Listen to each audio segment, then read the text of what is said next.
Hello everyone, welcome to my another blog. সবাই কেমন আছো? আলহামদুলিল্লাহ, আমি অনেক ভালো আছি।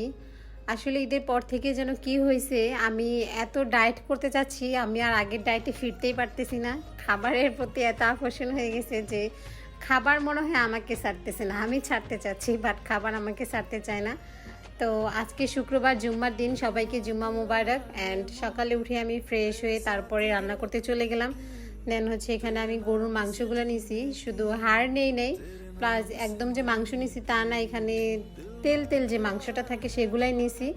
আর আজকে যে রেসিপিটা করব আমার এগুলাই দরকার হবে, তো এগুলো একদম আমি ছোট ছোট কিউব করে কাটছি। এবং কি রান্না করব সেটা দেখতে হলে পুরো ভিডিওটা দেখো। সো আমি মাংসগুলো এভাবে কেটে নিয়ে তারপর ম্যারিনেট করে 1 ঘন্টার জন্য রেখে দিয়েছিলাম। দিয়ে তারপর হচ্ছে এটা আমি এখন চুলাতে দিব। প্রথমে আমি ভালো করে জোরে জাল করে নিয়ে মাংসের যে পানিটা থাকে এক্সট্রা, সেই পানিটা বের করে নিয়েছি। দেন তারপরে হচ্ছে আমি এটা একদম লো আঁচ করে দিছি যাতে এগুলা সিদ্ধ হয়ে যায় সুন্দর প্রপার। আর আমি অনেক সময় দেখি যে হালকা মাংসটা যদি একটু মানে শক্ত শক্ত থাকে ওটা খেতে কিন্তু বেশি ভালো লাগে আমার কাছে। কিন্তু আমাদের ক্ষেত্রে বিশেষ করে আমার হাজব্যান্ডের ক্ষেত্রে একদমই চেন, সে নরম মাংসগুলো বেশি পছন্দ করে, তার জন্য আমার সবসময় মাংস নরম করে রান্না করতে হয়। তো আজকে রান্না করব হচ্ছে বুটের ডাল দিয়ে, মানে কি বলে এটাকে, মাংসের রেসিপি। তো আমি এখানে আস্ত গোটা কয়েকটা রসুন দিয়ে দিছি। রসুন দিলে কিন্তু মাংসের মধ্যে খেতে অনেক ভালো লাগে, বিশেষ করে আমার কাছে তো অনেক মজা লাগে। আর আমি খেতে বসলে মাংস নেই না না নেই, আমার রসুনটা লাগেই। তো আমি রসুন দিয়ে বুটের ডাল দিয়ে সুন্দর করে আগে কিন্তু মাংসটা আমি কষাই নিয়েছি, নেওয়ার পরে হচ্ছে আমি এখানে বুটের ডাল আর হচ্ছে রসুন দিছি। ডালটা আমি সারা রাত ভিজিয়ে রাখছিলাম। তো ওইখানে মাংস বসাই, এই পাশে আমি রুটি বেলতে বসছি। আসলে না, রুটিটা আমি দেখাইতে চাই নাই, তারপরও একটু দেখালাম যে আসলে আমি বেলতে পারি না, এটাই হচ্ছে বড় বিষয়।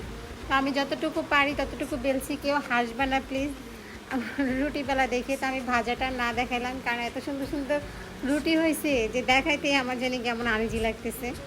তো একদম পরোটা ভেজে নিয়ে তারপরে হচ্ছে মাংস ভেজে নিয়ে একবারে রুমে চলে গেলাম, গিয়ে তারপরে তোমাদের সঙ্গে আবার পুরোটা শেয়ার করলাম। এর মাঝখানে ভিডিওটা করতে পারিনি।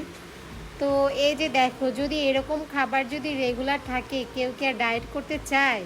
সেটা বলো। কেউ ডায়েট করতে চাইবে না। আর এগুলো হচ্ছে রুটি, মানে তেল ছাড়া ভাজছি। আর ওগুলো তেল দিয়ে ভাজছি, মানে তেল দিয়ে আমার জন্য ভাজছি আর তেল ছাড়া তোমাদের ভাইয়ের জন্য। তো এরকম খাবার থাকলে কেউ কখনো ডায়েট করবে না, বিশেষ করে আমার অনেক লোভ হয়ে গেছে।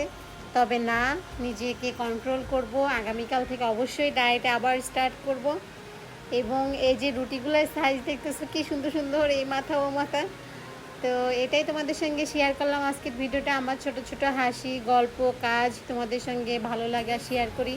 তো ভিডিওটি ভালো লাগলে সবাই লাইক কমেন্ট ফলো দিবে। আজকের ভিডিওটা এই পর্যন্তই। সবাই ভালো থাকো, আল্লাহ হাফেজ।